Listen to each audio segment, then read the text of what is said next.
This Hangout on Air is now live. Hello, everybody, and welcome to Talking About Survivor. I am Christiana Ellis. And I'm Mike Martine. Tonight, we're here to talk about Survivor Second Chance, Episode 5. And a pretty solid season so far, I think, entertainment-wise. Oh, yeah.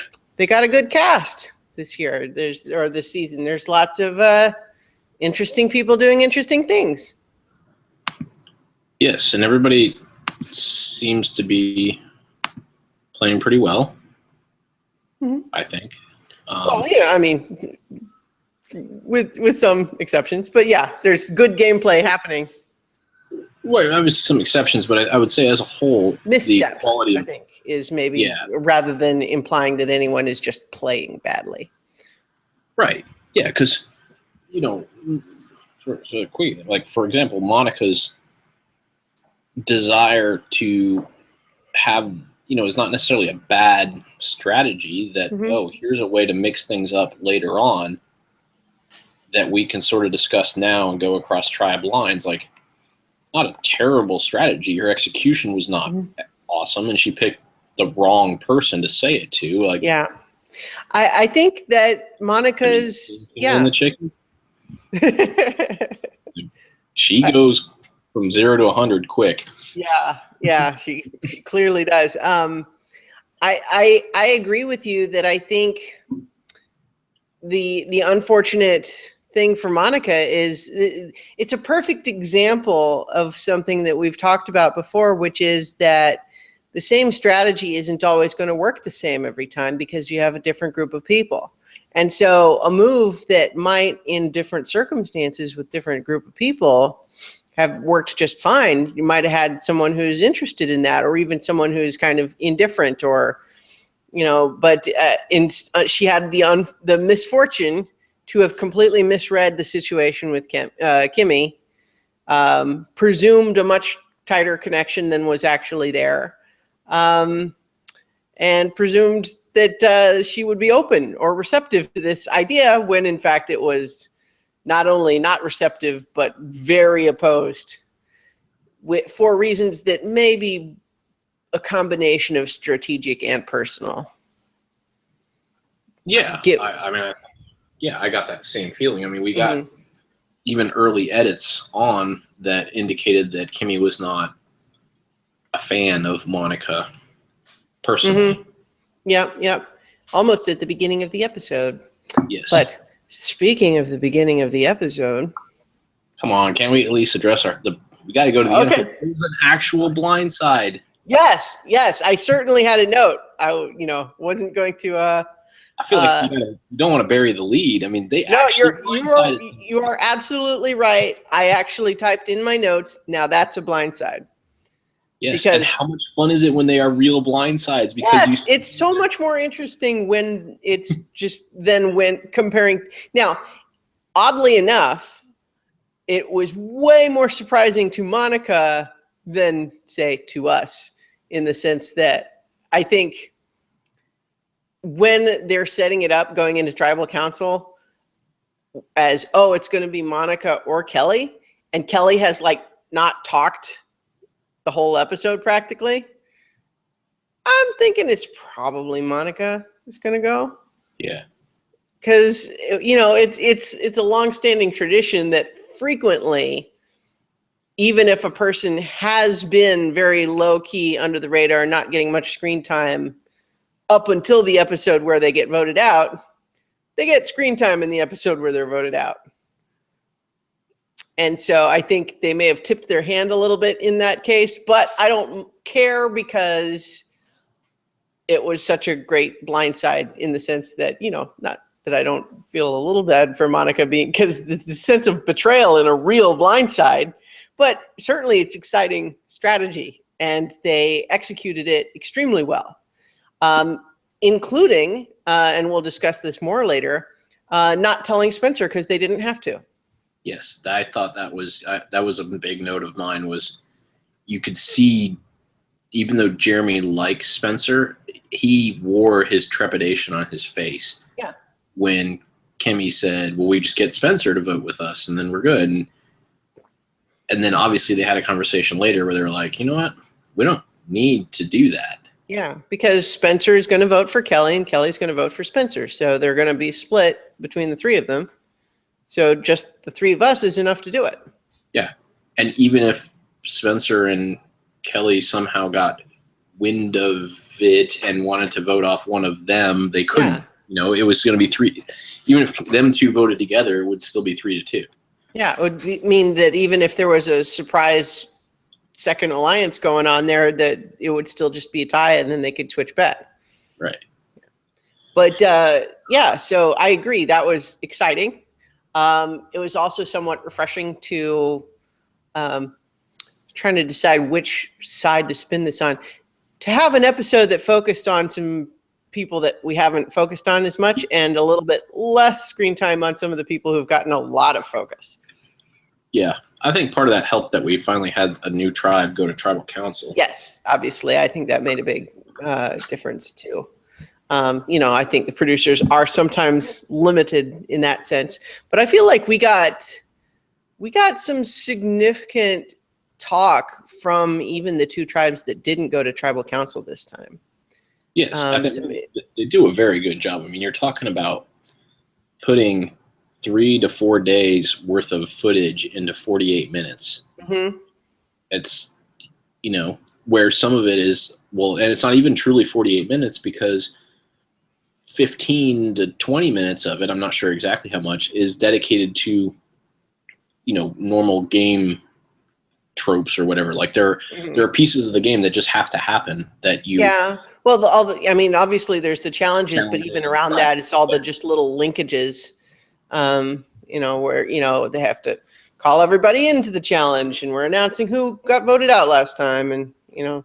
Right. And what happens in the challenge, while there are obviously interesting, which is why we continue to have challenges, there's, you know, you do have everybody in one place. So it's not like you're having to make a lot of decisions as to what you do and don't show. I mean, you're making a little, but it's not as dramatic of having literally 3 days of 3 different tribes and having 30 minutes that you can work with, of which then, okay, so you take away 15 minutes for challenges and tribal. You also have to take away another 10 minutes or so of the tribe going to tribal where you know you have to deal with that tribe. Mm-hmm. So the other 2 tribes are now having, you know, are down to 20 minutes of screen time of 3 days worth of stuff on their camp. Yeah. And so it is a challenge, you know. Right. And they have to balance what's entertaining to show this time with also the season-long arcs that they're trying to set up, because they obviously do that. For example, you know, when we talk about people getting a good edit versus a bad edit, it's clear Spencer's getting a great edit so far this season. Yes. And it's also clear, like, you can't just leave Abby out, you know, you have to cover what's going on with that, because it was such a dramatic beginning arc. Even if nothing really happened this episode, you can't just walk away from it. You have to, like, kind of at least carry that narrative on. Right. A little bit, you know, at least have the chapter turn, you know. Right. Well, and it might be that 3 episodes from now, 2 different players have a huge blow up that really affects the game in a dramatic way, but they want to plant the seeds so it doesn't seem like it comes from nowhere. Yep. And also to build suspension of maybe that will happen even if it doesn't actually happen. Right. Well, yeah, you know, so. Well, I think we're agreed. The editors do a great job. The rest of the stuff I can cover as we kind of chronologically go through it. So we start coming back from tribal council. Wu is obviously very thankful and appreciative that they've spared him. Everyone's kind of expressing that they're kind of impressed with him fighting for it, which is just interesting in the context. It puts into context how he must play all the time, in the sense that certainly he was more spirited in that tribal council than we had seen him in other scenes. But compared to other players, it was still relatively low key. And for them to really be commenting on, it was good to see you fight for yourself like that. It was kind of like, oh, I guess he really just is that low key all the time. Yeah. That seems to be his thing. Yes, and and we see later, but clearly they made the right decision. Not to say that Varner could not have performed in that challenge or any of the challenges, Wu but was an all-star for them in this episode. Wu was an all-star, partly probably because he knew he had to prove himself, so he probably got a little bit of that inner strength going, which is fine.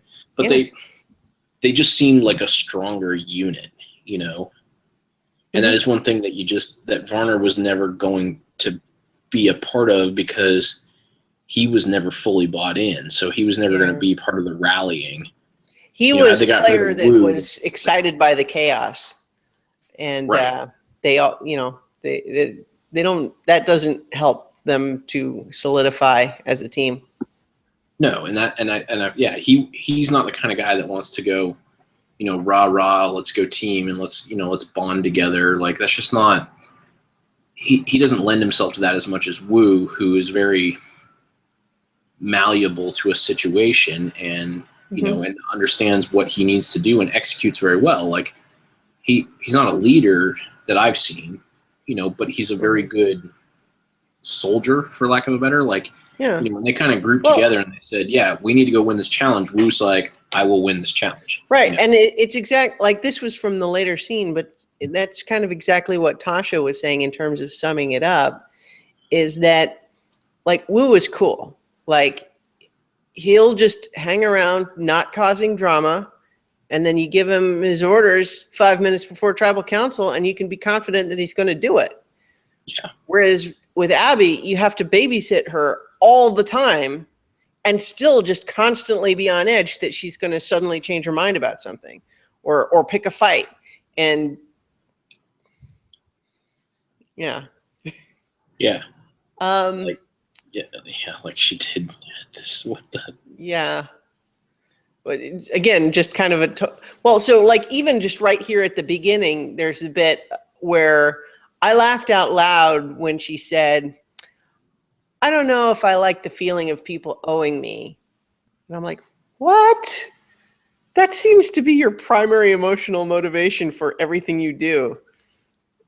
Well, and she used the classic communication, I don't want to say blunder, but that's kind of the way that, you say it, where anytime you have to be very careful about your use of the word but when you're talking. Like it doesn't always work like this, but so frequently, it's used as I don't want to or mean to do this, but, and then you proceed to say exactly the opposite. And you feel like you've excused it because you said the other thing first. And she did that. She was like, "What? I don't really like people owing me things, but yeah." And she didn't say I really do, but that's what you hear, Yeah, and it's not that it's entirely unreasonable to approach this game from a selfish perspective. I mean, so we have to grant that. But she doesn't seem to have any sense of a reciprocal relationship with the other people in the game. You know what I mean? If he writes my name again, he's dead to me, but I owe him nothing. Right. So you just pushed to get him out the last time. Doesn't he have the right to hold you accountable to be just as loyal to him as you are expecting him to be to you? No, not in her mind. No, of course not in her mind. I'm just saying. Anyway, though, yeah, I laughed out loud when she said that, just because I was thinking it's like keeping like just a mental ledger of who owes you what seems to be her primary way of interacting with the world. But anyway, we also got a nice a ledger is, I don't know if that's the proper way to describe it, because that would, in my mind at least, imply that there were debts the other way, which, yeah, I don't feel like this is maybe receipts. Yeah, I don't think this is a 2-column ledger. Yeah, yeah, there you go. Yeah. But anyway, we also got just kind of a nice, low-key but pleasant conversation with Savage and Tasha, where they just kind of get together and go, I can't believe that worked. I can't believe how great this is going compared to how we thought it was going 6 days ago. Yeah. Yeah. So that was kind of just nice. Yeah. No, and we mentioned this last time, but just I'll reiterate that I'm really happy with what they've been able to do. They have worked this masterfully. Yes, agreed. Totally. They're doing great.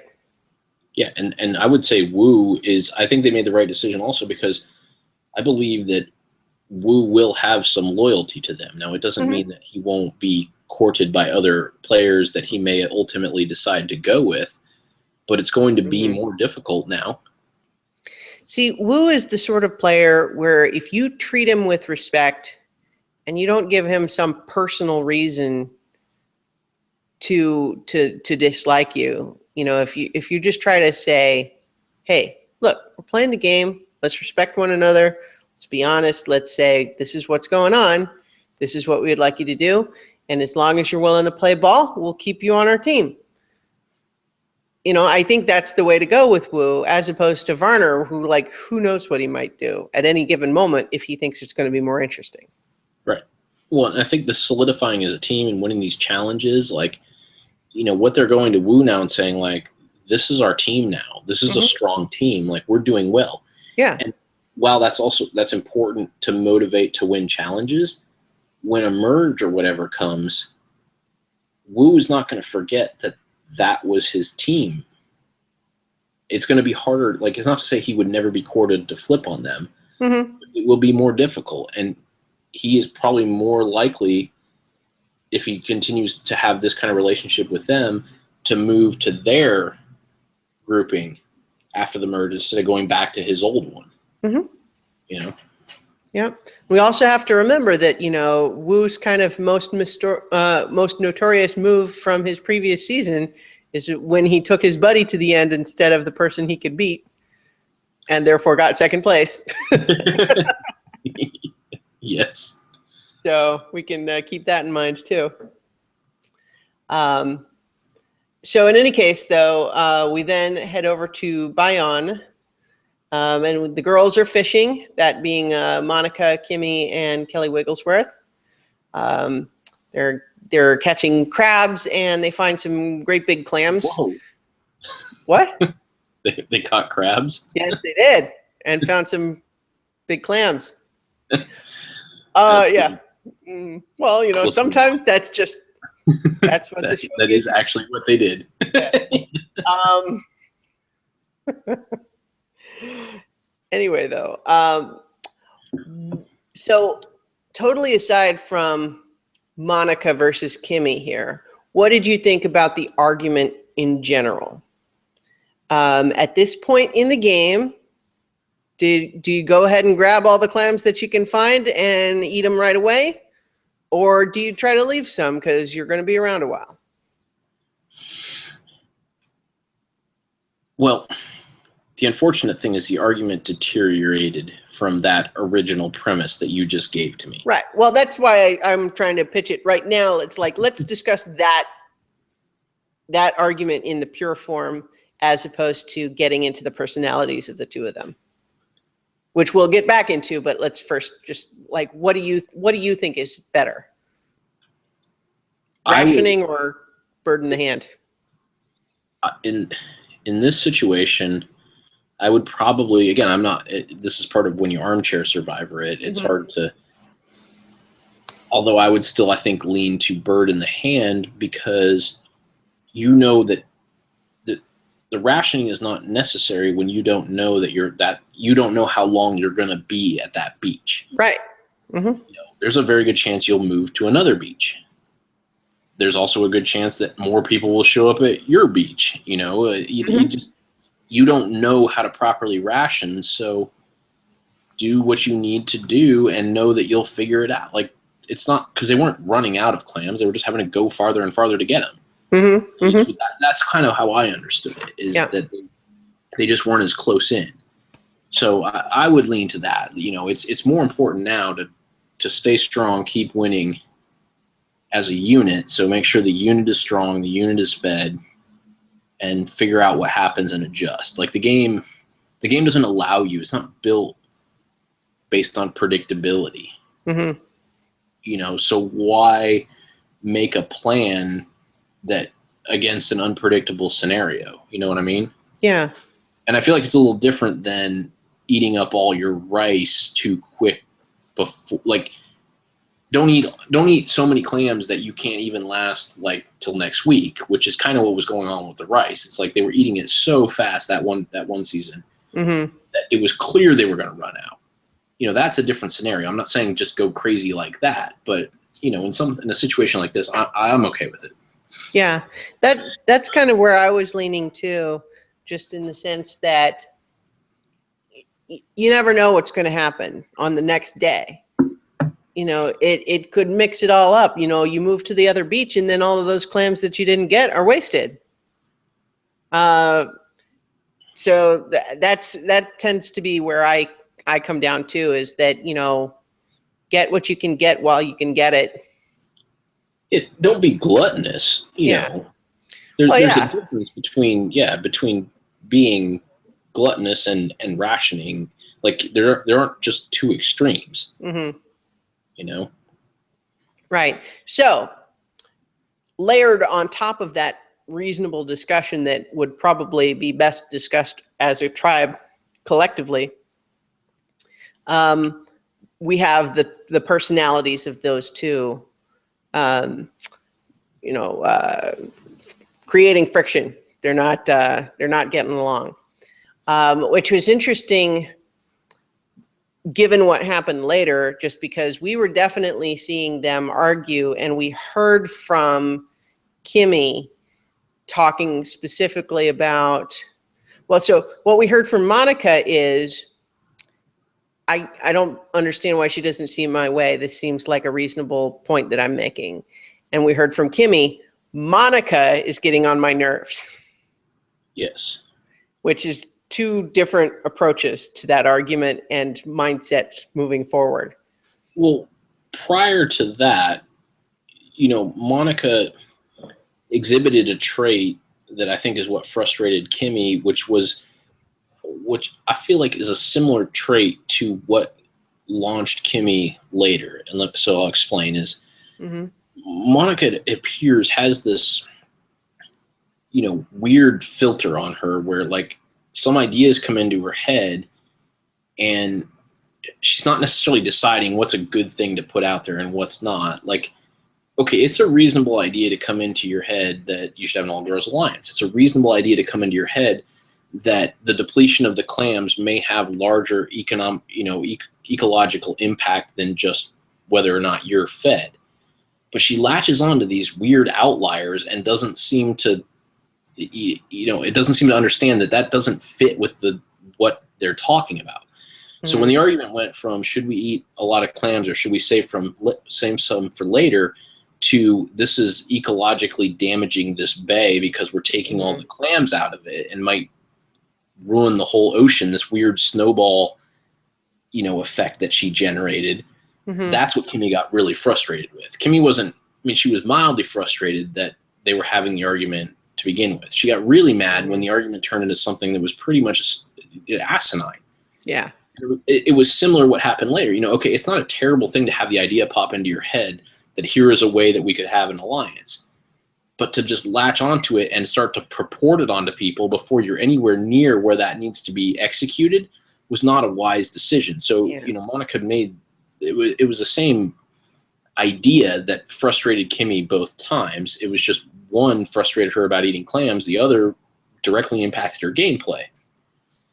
Yeah, I don't remember. I read a couple of different recaps, so I don't remember which one of them used this phrase, but they said she failed to read the room. Yeah, that's cool. And in the context that, in both cases, in both of those scenes, she was expressing her opinion without an awareness of how it was being received, and so while. Just like we started with this idea that in a different season with a different group of people, her proposal of hanging on to the girls in order to do this all girls alliance, which I don't think has ever successfully worked in any season, even though it keeps coming up. Not that it couldn't It just hasn't. But anyway, this idea could have gained traction with the right people. But clearly in this context, this particular situation was so far from being the right people in that context that if she had been reading the room better, would have sensed more quickly that Kimmy was not reacting to this the way she wanted, and either backed off or course corrected in some way in order to not produce what we saw this time, which was a true blindside. Yeah. And that's why we talked about it earlier. If the argument had stayed on the premise of should we or should we not eat all the clams now or later, Kimmy probably would have been, even though she disagreed with it, probably would have been willing to have a tribe discussion about that and go with the majority. When the argument went to we're going to deplete the entire ocean of clams, Kimmy didn't give a damn about depleting the ocean of clams, and so the whole argument just became null in her mind, and she was done with it. Yeah. You know? Whereas I think where Monica is coming from there is really like, I haven't changed my mind, but I haven't persuaded you either, so I'm going to just try to come up with more reasons why we should do it my way. It's like this other idea came into my head, and I'm going to just grab that one and perpetuate that for some reason, you know, like, but not with no understanding that that's not why you're not convinced. It's not that Kimmy is ever going to be concerned about the clams. Like, Kimmy has to be convinced that it's for the good of the tribe, not for the good of the ocean. That was a weird way she just didn't read her right. Like, she was never going to care about that. So in any case, we got, even in this early bit, Kimmy complaining to Steven that Monica was annoying her. But that's about all we had before it's time to do a barrel roll in the reward challenge. Barrel roll plus skee ball. And I thought it was cool that they're continuing to repeat these challenges and then make a point each time. I wonder if they're specifically choosing challenges that someone in play lost the last time they tried it. It seems like that's the case. Either, otherwise it's just a coincidence that that's happened the last. It feels deliberate because he has started mentioning, and so this is now Joe's second chance. Yeah, exactly. Like, it's playing with the second chance theme. I have to say, they are hitting the whole second chance theme really hard, and I am loving it. I think it is really working. As far as season themes go, I think this is probably the most successful one I can think of, certainly recently. Yeah, and they've found some steam with it, because I think we even joked early on, it felt like it was like Survivor Cambodia, second chance. And then it is evolved to just Survivor Second Chance. Like, the logo doesn't say Cambodia anymore. The logo only says, so it's like they realized they got a good thing going and they got a lot of traction with it. Let's ride this. And they've done a good job with it. I've enjoyed it. I'm really liking it. I notice every time, because it keeps coming up in these challenge things, and also just the name, but then just also every single contestant has got this narrative that they're building of how this time is going to be different for them and how this is their second chance. And then even Woo's story later gets into the whole second chance thing, which, I suspect was not on purpose from Woo. I think it was a coincidence. But the producers, in addition to getting this emotional moment, and then when he brings the second chance theme into it, they're going, oh, thank you.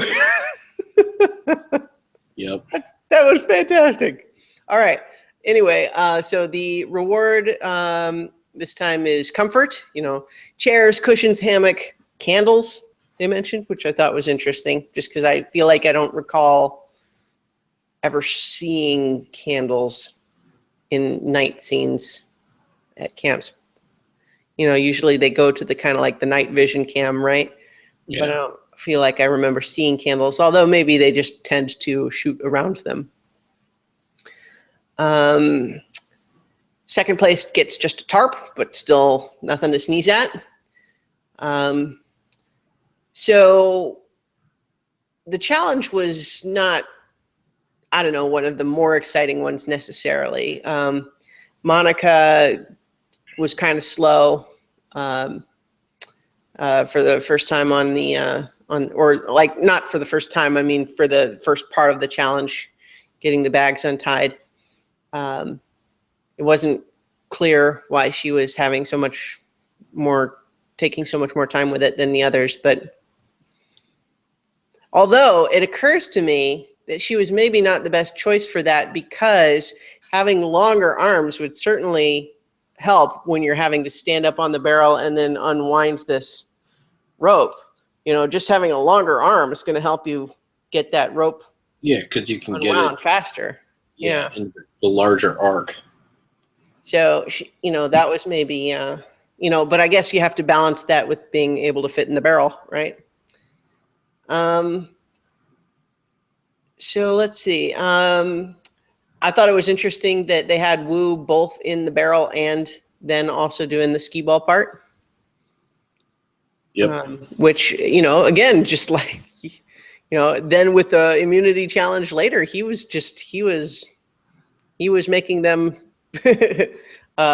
trying to show them that they were right to keep him. Yeah, and then Keith got first place for Takeo, and then although Spencer had kind of an impressive rally towards the end, it was not enough. Wu got second place for Angkor, and Bayon got third place, which is interesting just in the sense that they now have gotten third place 2 challenges in a row when they really hadn't lost anything before now. I wonder if it's just coincidence or if there's something kind of was starting to make them fall apart a little bit. But, you know, we'll get a little bit more into that, I'm sure. Yep. So coming back with the reward, spirits are high at Takeo, because understandably they just got a big reward. And then Terry is especially pleased with how everything is going. So he's going to go off and fish now and leave the other 5 to talk about, yeah, let's get rid of Terry. Yeah. Poor Terry. he seems oblivious. Like, obviously it got Varner voted out. But certainly Varner was a good example of someone who was on an old school season, but who eagerly and proactively tried to adapt to the new school strategies. Whereas Terry is just not. No, he's like so thrilled that he doesn't have to deal with strategy because they're so strong of a tribe. He can just basically be on vacation. Yeah, it's like we don't even have to worry about it because we're not going to tribal council. So why would we even think about it? Yeah, except that this is why. Yeah. Because you can't. Well, and in this one, it's not even that they weren't going to tribal council. Like he was just so confident in their ability to not go to tribal council. Like they had only just won reward. It's not like they knew they weren't going to tribal. Like they could have gone to tribal. Yeah. Well, it's the thing that you don't want to be the person who doesn't think about strategy until the very last minute, because then anything and everything you do feels like desperate scrambling. Yeah. You have to have formed those relationships. And as much as it's a mistake to talk too much about strategy, and we've seen several people make that mistake, you also can't go the opposite extreme either. You can't just be a friend that you never talk to about strategy, because then nobody's going to talk to you about strategy, and that means you get left out of strategy discussions. Well, that's why I thought this conversation was interesting, because that's what happened to Keith the first time. Yeah. He even says so in his confessional, right? Right. But he was also very fortunate this time. Yeah. You know, he didn't exactly seek out the strategy, but he what he did change was that he understood what was going on and why it was important. Mm-hmm. So while he didn't necessarily go out and start talking strategy, he was not opposed. And he did, for him, I think it was a big thing to say, I'm good with that. Yeah. No, he's participating. Yeah, and that's the key. Yeah. Right. Like now they're including him, which is also key, but he is present and available for that to happen as opposed to being off shooting the breeze with Terry. Yep. Yeah, he knows that he needs to be around those kind of people. So I don't want to say he hasn't made changes. Now, he didn't necessarily go aggressively pursue strategy the way Varner did. He did it within his own way. Yeah. That he was around the people he knew would talk strategy, participated, and agreed to strategy. That's a big move for him, and, may serve him very well if that group stays that strong. Yeah. Yeah. So good for Joe too, by the way, just to say, and good for Joe. Like, oh yeah, and that's what I liked about this little scene is it was people playing within themselves. It's not like Joe changed his total gameplay. They're making minor adjustments that are hopefully going to pay off. So Joe's always going to be the leader, right? He's always going to be that force. He's not going to be able to just kind of be the guy in the background. He's not going to just be able to, not fish and not be strong in challenges. Mm-hmm. So what he has to do then is be the guy that stands up and said, okay, we're doing good. Let's talk about what's next. Because that's how people see him. Yeah. He knows that he's going to be a target no matter what, just because he's so physically strong and good in challenges. So he needs to make himself indispensable socially as well as physically.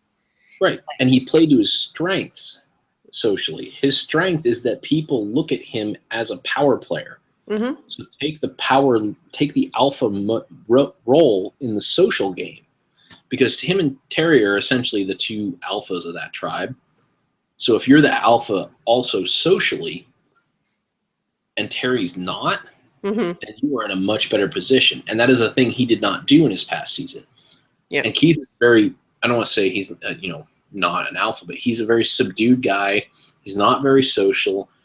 He's very introverted, kind of does his own thing. Mm-hmm. Okay, well, I'm going to do my own thing and be introverted, but I'm going to put myself in the position where all the people are doing the talking. Mm-hmm. And then I'm going to make sure they understand that I'm listening and I'm part of this. Yep. So he didn't change who he was. He just made a minor adjustment that put himself in a better situation. I loved what they did right there. Yeah, I agree. So we didn't really get a lot from Cass or Kelly Wentworth, although they're continuing their current strategies of, let's not get ourselves into trouble. Like, we're not seeing any chaos from Chaos Cass this season, which is great. Just because, again, it plays into this arc of she recognizes that last time it didn't really work out great. Because, even though she ended up making it relatively far, she was not a well-loved player when she finally went out. And Kelly is basically continuing her plan stated last time of making sure it's going to be Terry and not her if it comes to it. Mm-hmm. And Sierra, we got at least a little bit from this time. We haven't really heard a lot from her in the season so far. Nope. But it all around, it was a great scene there for everybody except Terry, who continues to be a good guy who's probably going to get voted out. Yeah, but for him it was good because he got to go fishing and hang out. He doesn't know yet. Yeah. Well, and he also seems like he's the sort of guy that when he finally goes out, he's going to go, oh, well, I had a good time. Mm-hmm. So over at Bion, we got fishing trip with Spencer and Jeremy, spear fishing buddies. I love this story arc. Well, I do too, although there was a red flag in it. Red flag is maybe not the right term because that indicates warning. This is more of an indicator notice of how heavily they're pushing Spencer's arc in the edits and the production and all that, in the sense that this bit when he starts talking about, oh, I was just this dorky little kid, I never thought I'd actually be doing the spearfishing and stuff, and I just couldn't help but think, like, that doesn't fully jive with what we actually know of him. That seems like they're leaning into that narrative a little bit. You know, I mean, it's like John Cochran's second season. You know what I mean? It's like, he was the nerdy super fan first time, but now he's getting into it with the social game. And that's true with Spencer. But I guess when he talks about himself as like this, I don't remember exactly the phrase he uses, but it's all like this, like, skinny little geeky kid. And like, I just feel like I did not ever see him that way. And it did not strike me in any of his behavior in this first season that he saw himself that way.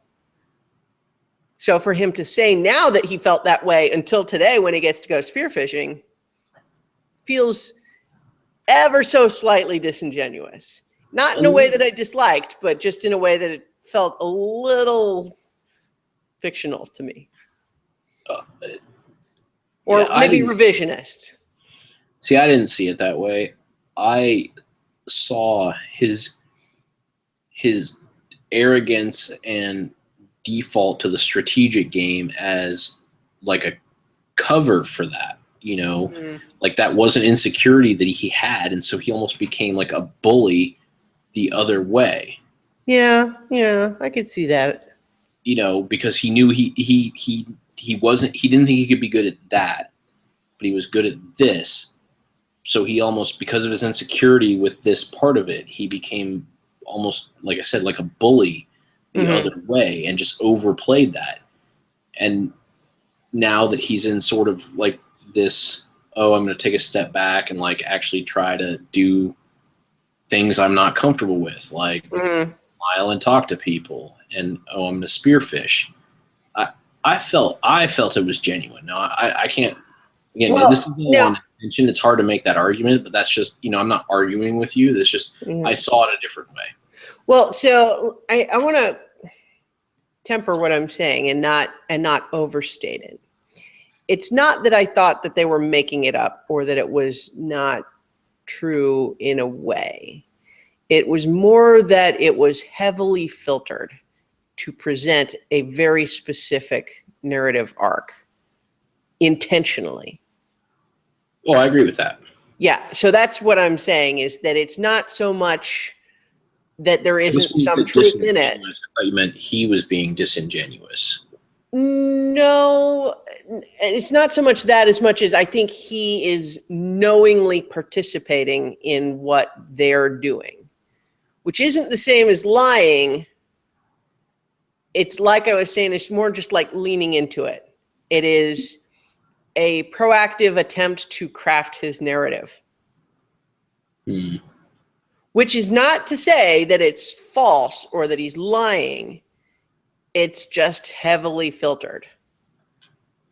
Yeah, so I guess, there's no reason to argue it further, because all we would be arguing is what weight is on the edits and the production versus what weight is on him participating, and we have no way of knowing that. Like, I can see how you're feeling.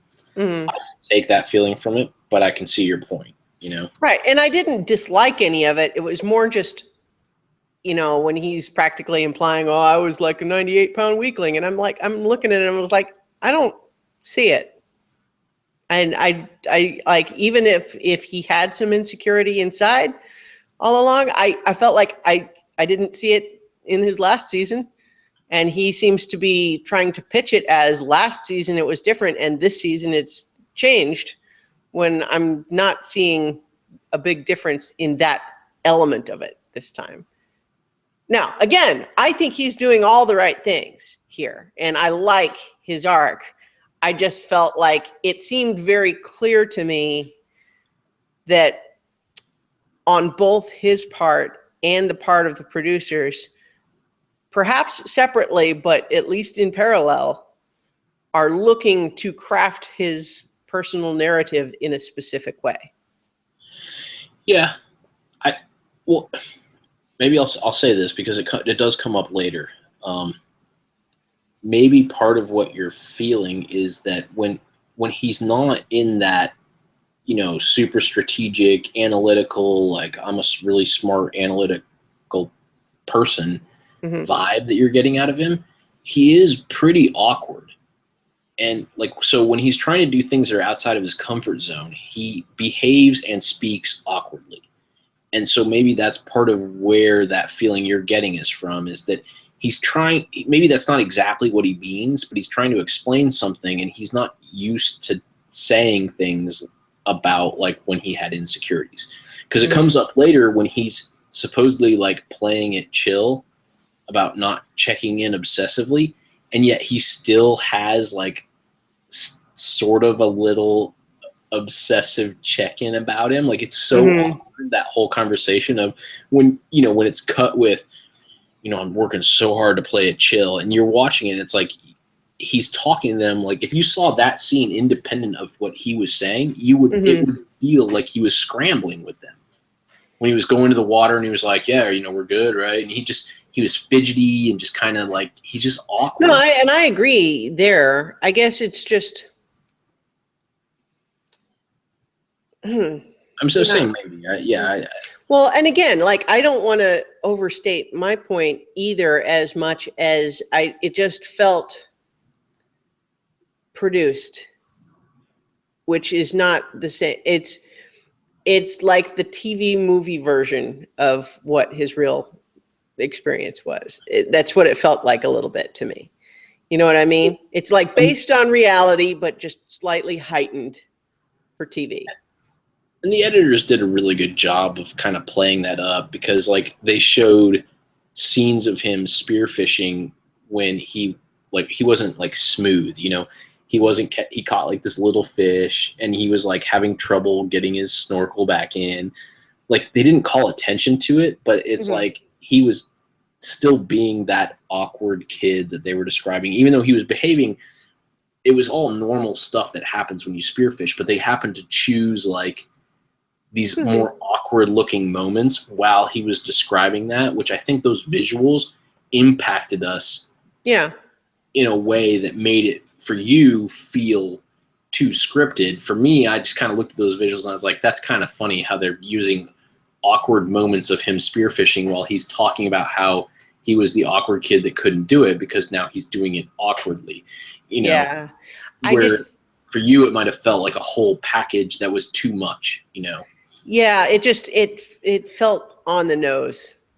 Yeah. And it just like I said, it wasn't even so much a complaint so much as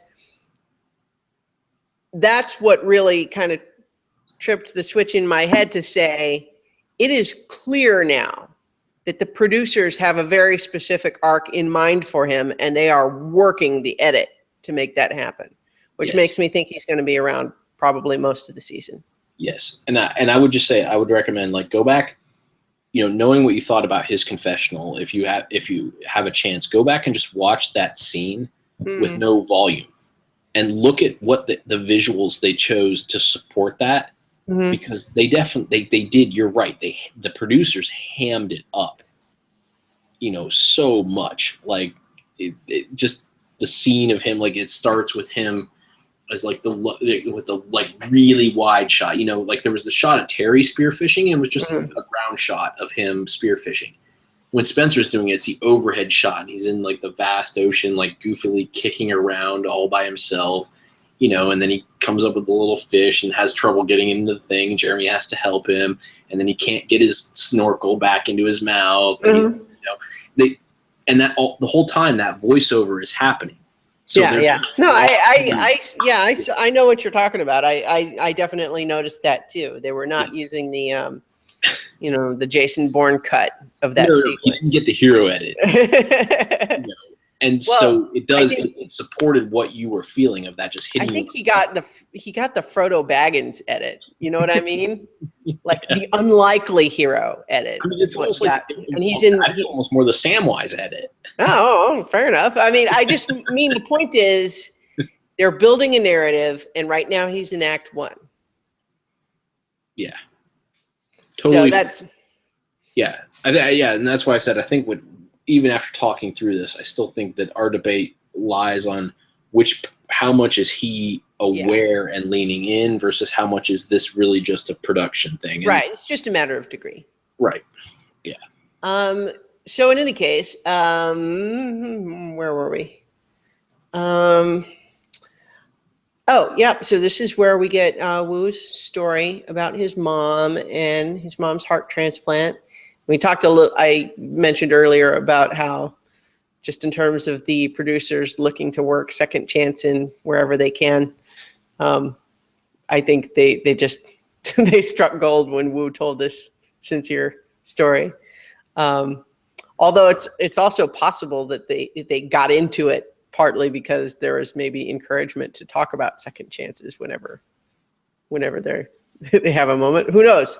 It wasn't obvious to me why they got into that topic of conversation, but it could have been anything. It's obviously something Wu cares a lot about. So, I mean, lots of things could have prompted it. Just talking about their families. But so in any case, because it's Wu's style, he doesn't really seem to have any ulterior motive here. He's just sincerely talking about something that's a very emotional experience for him, something he cares a lot about. He's opening up, he's being emotional.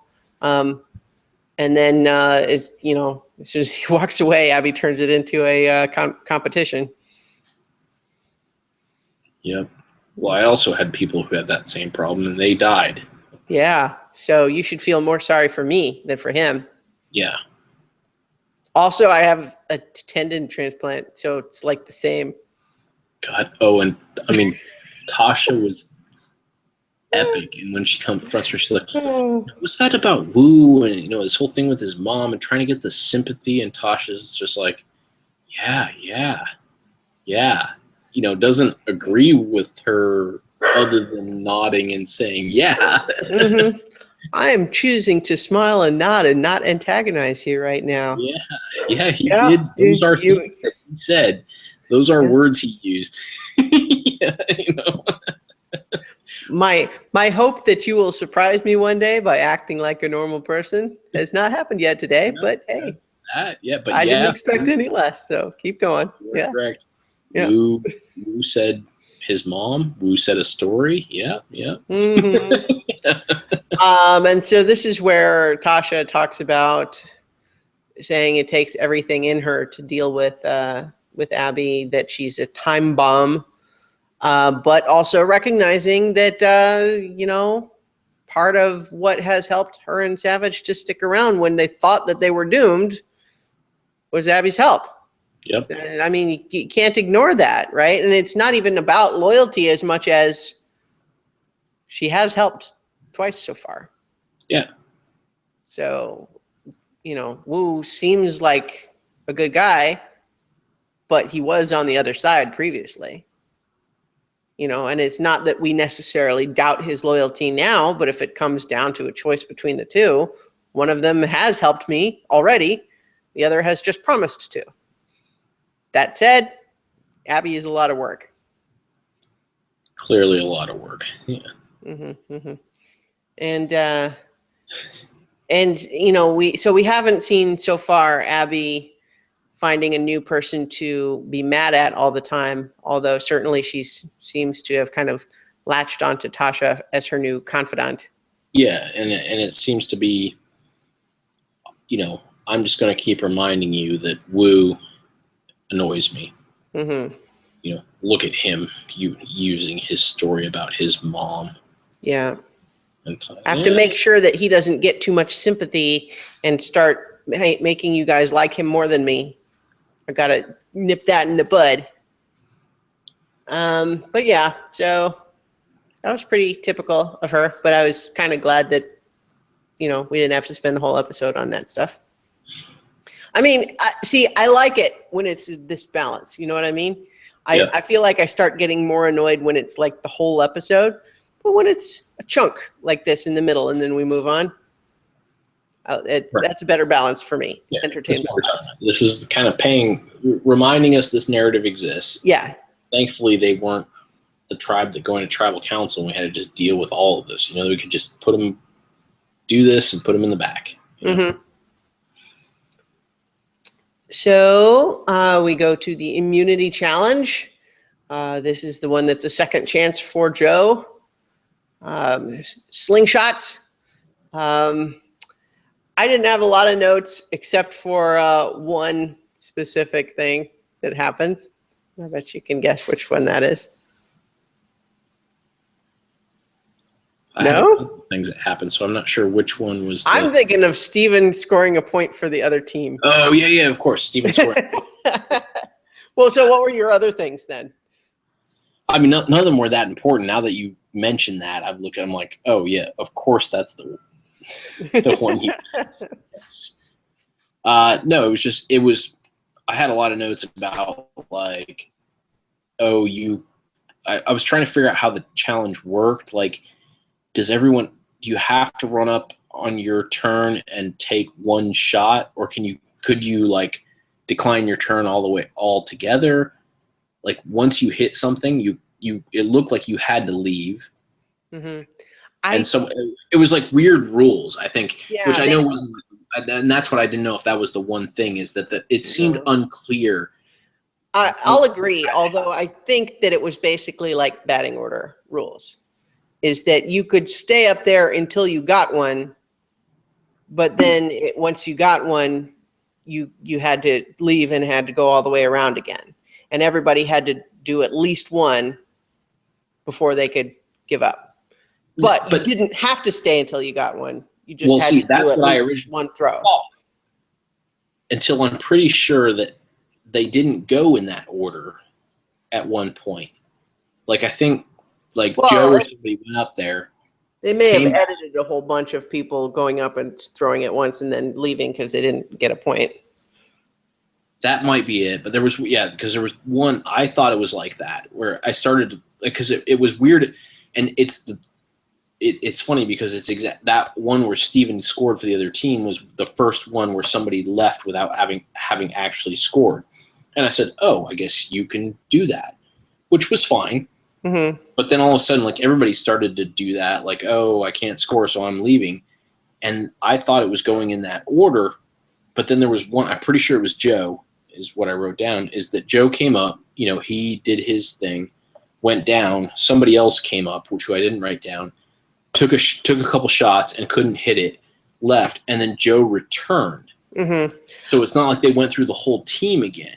And so maybe it was an edit, but it seemed weird. I just couldn't quite get what the rule was. It was definitely unclear, but I think that's what it was, is that it was an edit. Because Jeff did definitely say that like everybody has to go. And I can't think of any other way. First time, and then you could go free for all? Well, but then why wouldn't you just have one person just who's the best just stay up there, which they didn't seem to be allowed to do. Right, which is what, this is what I kind of settled on, and maybe this is it just felt really complicated. I thought, the rule is once you score, you have to leave, no matter what. Mm-hmm. And everyone has to at least take one shot. Maybe that's what it was. And then once that's done, it's a free-for-all, but if you score, you still have to leave. You can't just stay up there. Mm-hmm. You can rotate between 2 people or 3 people. You don't have to continue to get everybody involved once everyone has at least done once. But that seemed like an overly complicated way to go about this. Yeah, it would be harder to keep track too. Yeah, it worked. It was entertaining, but it was. So that's why when you said, "Well, here's the one thing," like that was the thing that was the most heavy on my mind, is how the hell does this thing work? I guess I didn't care very much, and I mean it's like in terms of the order, because I trusted that they were following whatever the rules were, and given that it didn't seem to affect the outcome, I was just fine with them leaving it vague. Well, and see, especially given that we weren't necessarily going to see every throw anyway, every shot. Yeah. And I think that's what raised it up for me, is that this was like the one time where I almost felt, not that at the end I didn't distrust that they followed the rules. It felt like maybe they didn't, and they just let it go. I don't think that's what happened, but I had like that weird nagging feeling that like this didn't feel like it followed any kind of rules. And when I went and backtracked through it, it kind of made some sense. But that sort of overwhelmed me. And you're right. It should have been that Steven scored for the other team. That should have been the number one thing. But that's why. Yeah. Which I'll come back to in a moment. But I think just from a perspective of what they're looking to show in a challenge like this, someone taking a shot and missing is probably most of what's actually happening, right? But they are going to do everything they can to show only more interesting stuff than that. Now, they have to include a couple of misses in there just so it's clear to us that that's happening and that it's not super easy. But mostly they're going to be cutting between the different teams as they score, rather than focusing on the people who are missing over and over. And so in that sense, it makes perfect sense to me that they would skip showing us 5 people in a row missing until we get Joe again. But at the same time, you might be right too. I think it could work either way. But yeah, Steven scoring for the other team is the highlight, in my opinion. Poor Steven, especially like, now I have to say, whoops, I'm bumping my microphone. All right. Testing? Okay. Yep. Sorry. Sensitive about that. Steven, obviously, we haven't been super impressed with so far this season. And then this just felt like, it's like, oh no, like almost like this could be the end, is what I was kind of thinking when this happened. But I have to say, everything after the challenge, it was like he was back to like, oh, right, this is why I liked Steven before. I agree. And to reiterate your point, when I started my DVR and the title of the episode was, there's a snake or whatever like that. Snake in the grass. Snake in the grass, yeah. My first instinct was, that's going to be Steven. Like, reading the title, I'm like, oh God, Steven's going to do something. So that's the perception within me that he has created this season, is that's who I defaulted to as, oh, clearly that's the snake. And then this happened, and it's like, oh, they lost. This all makes sense. He's going to be the snake in the grass. Like, he's going to do something weird. Yeah. Mm-hmm. And then he proceeded to defy my expectations and go back to, like you said, the guy that I enjoyed watching. Mm-hmm. So I totally reinforce that. Yeah. Yeah. So in any case, Angkor gets first place. They have really turned their challenge performance around. Takeo gets second place, and now Bayon gets third place twice in a row. I actually had in my note, Bayon will go to tribal council. Bad timing for Steven. And then Monica gives an odd speech about how the tribal council will make them stronger as a tribe. Good to go to tribal. Yeah. And everybody else is kind of going, what? I mean, it's one thing to try to look at the silver lining or something, but she just says odd things, like, yeah. Yeah. Yeah, because it's one thing to say, I think our tribe is strong and we're going to hold together even through this difficult patch. It's another thing to say, I'm excited. This is good. It's going to help us discover who's really loyal and who's not. And that just feels like everyone else has got to be thinking, it's like, what, is this a test I have to pass for you? It definitely didn't set herself up for them to be doing any favors for her. Yeah. I feel like I was vaguely positive towards Monica. Like, coming into this season, but I did not think, I mean, again, to give her credit is that like the stuff she was doing, I think could have maybe worked better in another season with a different group of people, but she badly misplayed her hand in 2 crucial scenes in this episode. So in any case, it initially seems like it's going to be an obvious choice. It's either Spencer or Wigglesworth because we got a 4-2, a 4-2 thing, old Bion versus old Takeo. And that it seems like, well, it's one or the other of them. So which one? And I thought it was interesting that we had this conversation, Jeremy, Stephen, and Monica talking about it. And I think it was mostly Jeremy and Stephen who put it as Kelly Wigglesworth is maybe more trustworthy, but she also needs us less. Like, she could more easily just go off and do her own thing. Yeah. Whereas Spencer is kind of stuck with us now. Yep. I honestly found that dubious logic, although I was not unhappy to have Spencer stick around more, but that seemed like an odd way to look at it to me. Although, I guess I take it back that Spencer had previously not been doing as well with his old tribe either. So I guess if the question is he more or less likely to be able to go back to the other Takeo people after the merge? I suppose in that sense. Right. Well, I think the other piece is, they kind of played it up.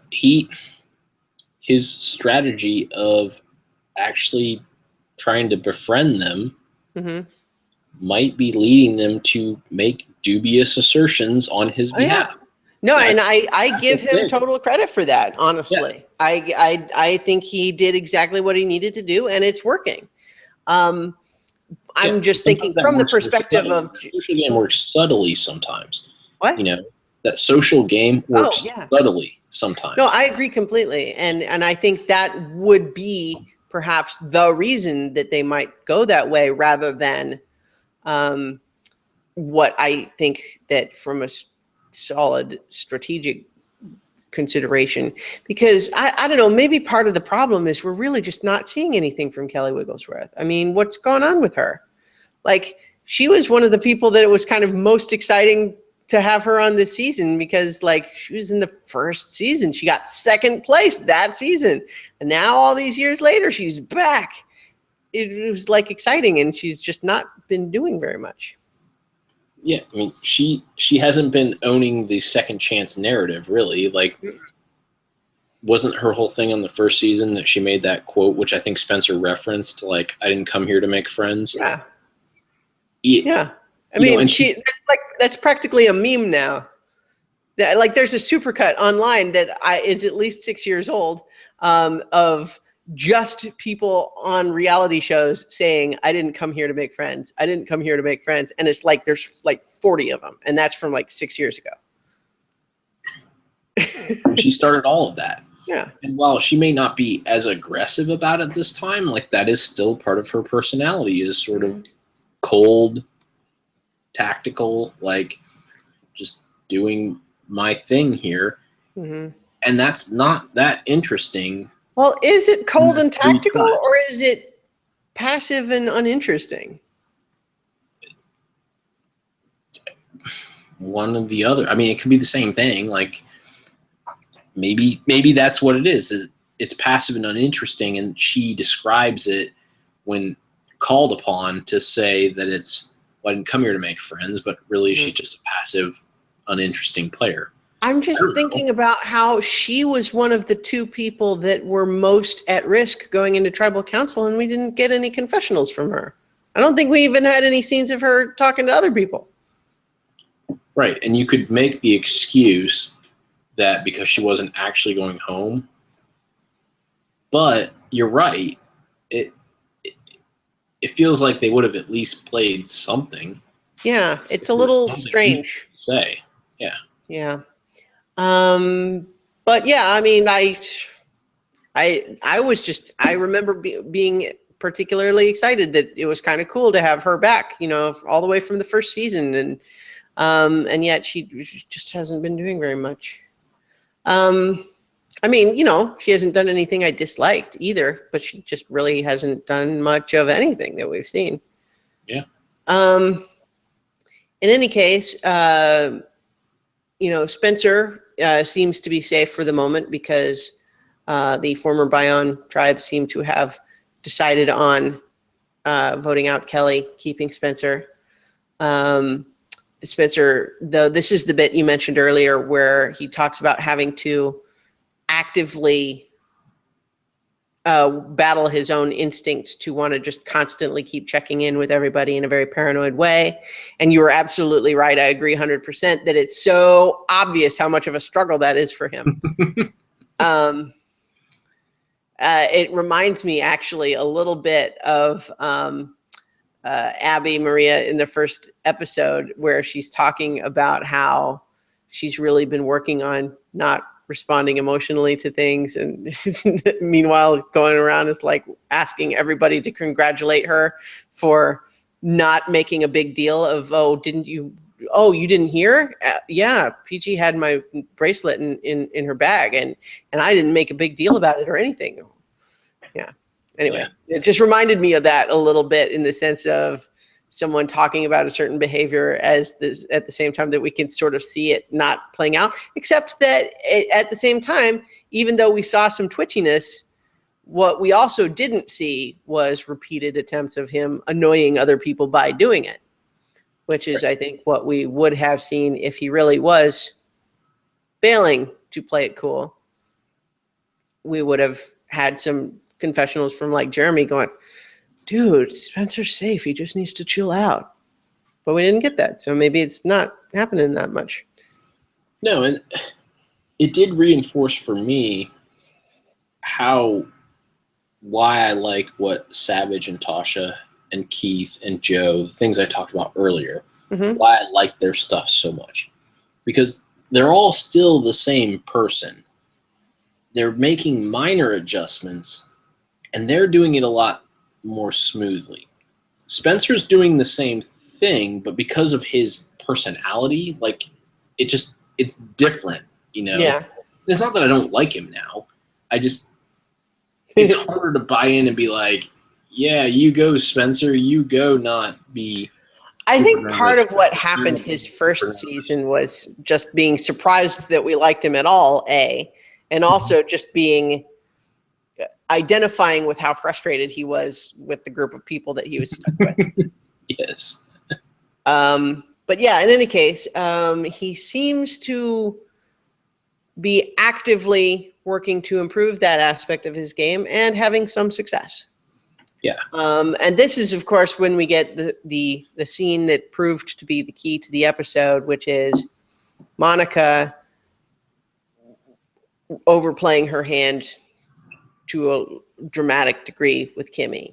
Now, that said, I sure wouldn't have predicted Kimmy's extreme reaction. No.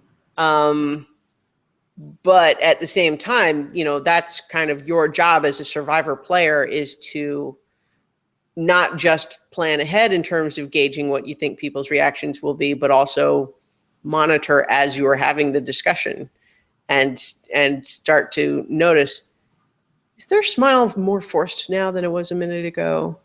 Are they making excuses to finish this conversation? Are they not contributing to my idea? They're just listening and not committing. Maybe that indicates that they're not actually on board, and I should talk them down from whatever they're thinking now. Yep. Like if Monica had sensed halfway through that conversation and then just kind of pulled back, it's like, I don't know, it's kind of an idea. I just thought it would be fun to do that. But, at the same time, I'm going to go with the flow, if that's what everybody wants to do. She might still be around, if she had just kind of sensed that and been willing to give up on this idea. And I have to say, though, that even though it was not necessarily a terrible idea, the pitch that she was making to Kimmy was essentially, hey, let's take this comfortable numbers advantage that we have and disrupt it, betraying some of our current key alliances in the hope that some people that we're not currently aligned with or able to talk to will join us to make a tie. And it's a hard sell. Yeah. Yeah, it was not a great idea. Yeah. I mean, it was as something that was kind of brainstormy and like, oh, hey, like, let's talk about what this would mean. And, like, hey, if we keep Kelly around, that at least leaves the door open for that. And, it would at least, protect us from the guys trying to do the same thing to us. And if it's a case of like, well, hey, it's 6 of one, half a dozen of the other with Kelly or Spencer anyway, then why not make it lean a little bit more that way? Like, it's one thing if that's how you're pitching it, but it was clearly this idea that she had this ulterior motive plan that is what set Kimmy off. I think, catalyzed by Kimmy already being annoyed and irritated with Monica. So, in any case, Kimmy is really put off with Monica not being a team player and decides to go tell Jeremy and Steven. And then proposing that they take out Monica in a blindside so that I was actually not 100% clear, so that Monica can't swing the numbers next time. But if they overrule Monica and vote out Kelly anyway, then what numbers would Monica swing? I mean, I wasn't 100% clear. See, here's the thing.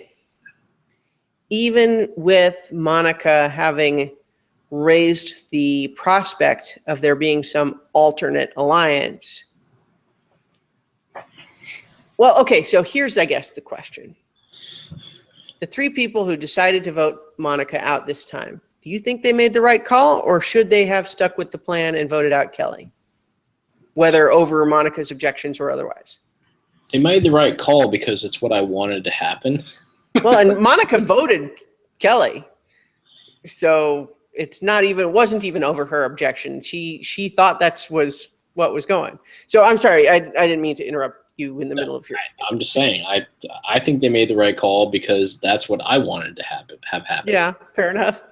So it's, yeah, if I back it out, like, tactically, yes, because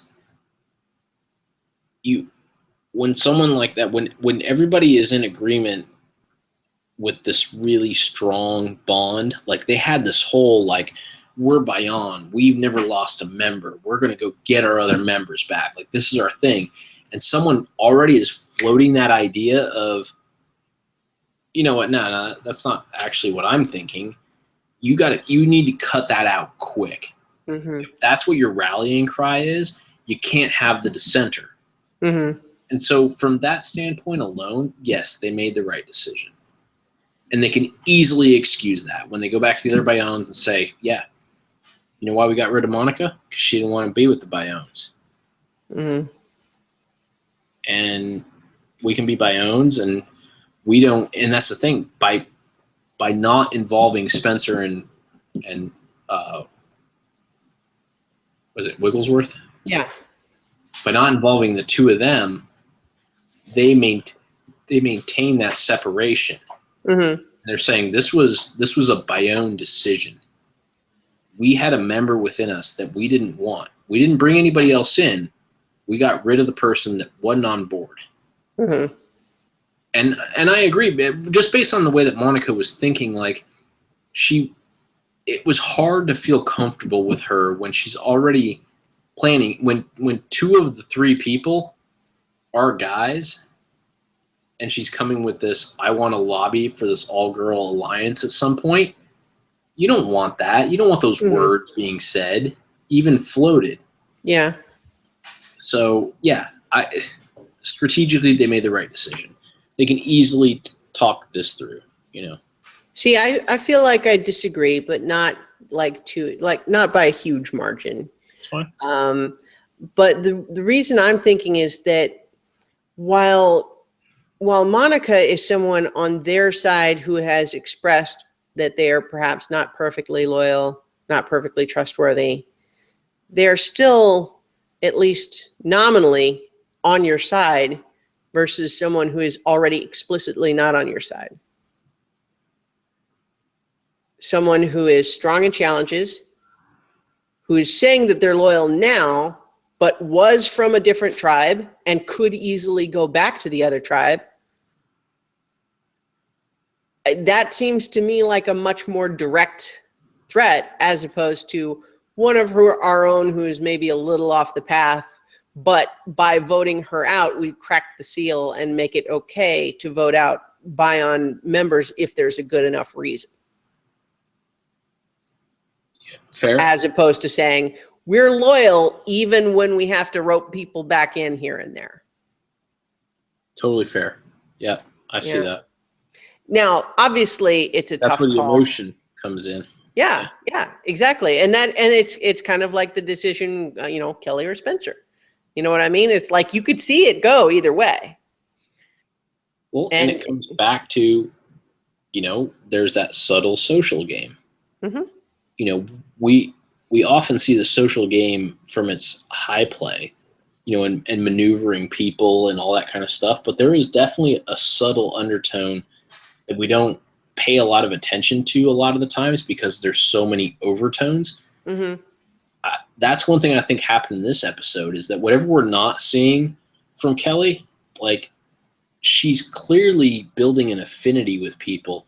Mm-hmm. Whereas even if they don't believe she's with them, they kind of would rather have her around than Monica.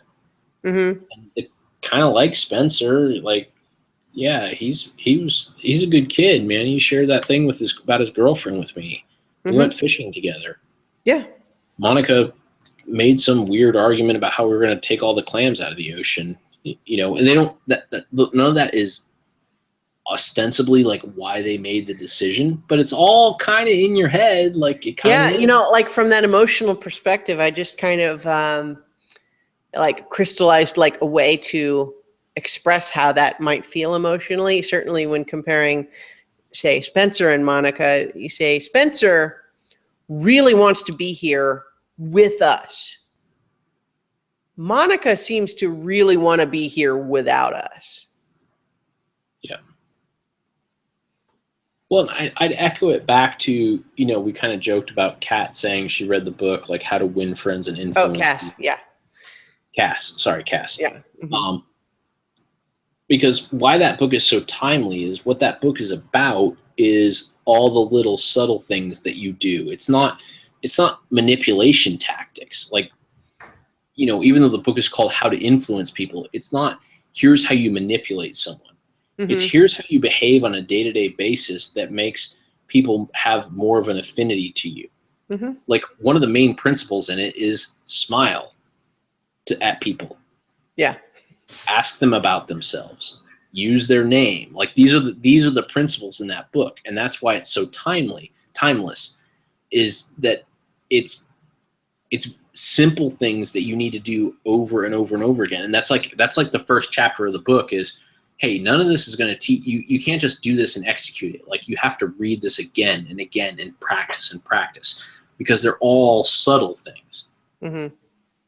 And so it's kind of interesting that that's what we're seeing on this tribe is that these subtle friendly things, even in a game of this magnitude, like being nice and talking to Jeremy and sharing a story about yourself and empathizing with him about his wife and going on a fishing trip and, doing these things, all of a sudden that you are influencing them without manipulating them. And I think that's what we saw because Monica just never felt comfortable with her. Yeah. And so that's why Kimmy lashed out at her. Like she already had this built up, I'm not getting along with this person. I'm only doing it because they're Bayonne. Right. And then she gave her that opening and that was it. Yep. That's all it takes sometimes. That's all it takes. Yeah. Yeah. So I found this whole thing fascinating. This is one of my favorite Survivor episodes ever, by the way. Like, I mean, there are other ones that had like super dramatic like things that, you know, like it's just a fucking stick, you know, like those ones like those will always be classics. But this one, with just the way they put it together so well, and the things that happened were so interesting, and so much of the things that we like to talk about, which is again why we're at an hour and a half and we're not even through the episode. It had all of the stuff that we like. Yeah. And a blind side. It was a great episode. Yeah. And incidentally, we are more or less through it. I mean, I actually didn't have a lot of notes from the tribal council itself. It was just Monica's face. That's why I like the blind side. Like, and it made me not forgive like I was angry, but you know, when you talked about like, oh, they didn't necessarily blindside us. Like, the emotion on our side wasn't the surprise. What was fun to watch, kind of Schadenfreude, was Monica's face, just like just the draw, like the blind side come over her like that. Cut to Steven trying really hard not to smile. Yes. Doing kind of this. Those who are only listening to the audio just have to. That was my attempt to replicate Steven's face during that tribal council. Gosh, I mean that was the only thing I remembered from the tribal council. Like the rest was, I mean, there was some, you know, discussion of loyalty and who do you trust and all the normal kind of stuff they talk about. But just Monica saying, "I'm pretty sure the vote's locked in." Yeah. Well, and then, like, she would think that because she was like, yes, we discussed it, and then I proposed not going with what they had decided, and they talked me out of it. So I'm pretty sure it's locked in. Yeah, I have agreed with what we all decided. So we're all good. And honestly, I think if it had not been for the strength of Kimmy's reaction, because what Kimmy might have done is just gone to Steven and Jeremy and said, you know, you guys, we need to keep our eye on Monica, because I'm not sure she's fully got our tribe's best interests at heart. I mean, yeah, of course, we still get Kelly or Spencer out this time, but let's pay attention to what Monica's doing. But no, it was because she was just so emphatic about it. You know, and it just goes to show how we've seen several times is that sometimes someone with just the force of personality can push something through, you know, even if you could argue that whether it's the right strategic move or not. Yep. Yeah. And it's certainly true. Monica didn't do herself any favors here in the sense of, again, like we've said several times in this episode, it was not necessarily a terrible thing to float the possibility that you could do something like that. And they had just been discussing about, well, Spencer, Kelly. And then they kind of leaned, to get Kelly, and she was saying, well, maybe here's why it should be Spencer after all. That's not a terrible thing, but it was just so badly misjudging what Kimmy was feeling about what she was saying and the relationship that they were sharing. That was ultimately the misstep, not the idea itself, I think. Yep. So in any case, so Monica goes home. Yes, that was, now that's a blind side. We touched on this a little bit earlier, but also just the idea that they didn't need Spencer to do it. So let's just make this need to know. He does not need to know that we're doing this, and we don't want to tip him in case he is actually working with them. Well, and even on the longer play, we don't want to necessarily, we're not ready to latch ourselves to Spencer. Yeah. Like, let's say we don't lose any more challenges until the merge. We want to be able to go in there and say, here's what happened. We're not with any of these other people. If Bayonne is still a strong, they want to have that window open to go back to Bayonne and say, hey, look, there's still 9 of us, or whatever. Yeah, we voted out Monica. We didn't agree with what she was doing. But no, we haven't. None of them voted with us. Mm-hmm. Yeah. They've left the long play open too. Monica was trying to betray us, and so we had to cut her out because she was, And so, I mean, I agree with you. Out, but we didn't bring any of them in. I agree with you that they can sell it and defend where that decision came from. But, I used the expression crack the seal earlier, but you could also say break the spell. There's something to the idea that you have never voted out one of your own. Even when we might disagree, we stick together versus the idea of screw up bad enough and you're out of the family. Yeah, but all their other Biones aren't necessarily feeling that way. Well, there's everybody's separated. It's hard to know exactly how everybody's feeling. Right. So to worry too much about cracking the seal when you don't really know 100% if everybody's with you, this I felt like was a good way to leave options open. Because if you go back to them and they are all about Bayonne, then you have that added argument of not only can you explain why you got rid of Monica, but you also did not bring in outsiders to help you with that vote. You cut out your own. Yeah. And so you can still go back to that. But if you go back to that and it's not what you're thinking, well, now you have some people that you've done a favor for that Spencer needs you, and all of a sudden you've got a different way to maneuver. So I think they played it well considering. I liked what they did, mostly because I liked it. I totally see that. I can see the case made either way. And I think really it's not even that I necessarily think it was bad to vote out Monica because of all the reasons that you mentioned. But to my mind, the question is not just should Monica stay or go. It is which is more important, to get out Monica now or to get out Kelly now? Kelly, who is definitely already on the other side. Yeah. But anyway, it was a toss up, but it certainly made for an exciting episode. It did. Yes.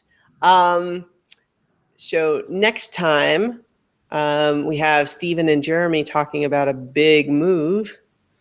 And then, of course, because Stephen wasn't going to go too long. I suspect him as being the snake on this one. Like, we knew at some point the guy's going to do what he's going to do. Yeah. Although I guess we touched on it briefly, but then didn't come back to it. In terms of during this whole discussion of whether or not to blindside Monica, he was really in there with some really good things to consider about all of it, just in terms of really thinking it through, including some angles that they hadn't really necessarily considered. And so I think we were on the same page. That's like, oh, right. That's why we liked Stephen. It's because he can do that. Well, and we may see next time your whole idea of cracking the seal might be part of what empowers him. Could be. Although it seemed almost in this one like of the three of them that were talking about it, he was maybe the one that was least on board with it. Because he was the one that was kind of making the case of what's the message going to be to the other people. But yeah. But now that that's gone, maybe he's just saying, yeah, fuck it, throw it out the window. I'm going to do what I want. Yeah. Now that I don't have, that's what I was thinking, and that's why I wasn't being sketchy. But now that that's not the thing anymore, hell, I'll do what I feel like. Right, exactly. But so in any case, we'll see. But it also looks like it's possible that someone might get a medical leave back. Hopefully not. But and it seems like it's likely due to illness rather than injury. If that is in fact what happens, but they're certainly making it seem as though it's possible. Yeah, and from just my sense of the edits, it almost looked like it might have been Keith. Yeah. Well, I mean, you know, Keith and Terry are obviously the older guys. We hear Cass talking about it happening, so it doesn't seem likely to be her. It does seem to be on that tribe. You know, so we've got, Cass talking about it, so probably not her. So the others that it could be would be Sierra, Spencer? Yeah. Wait. Yeah. No.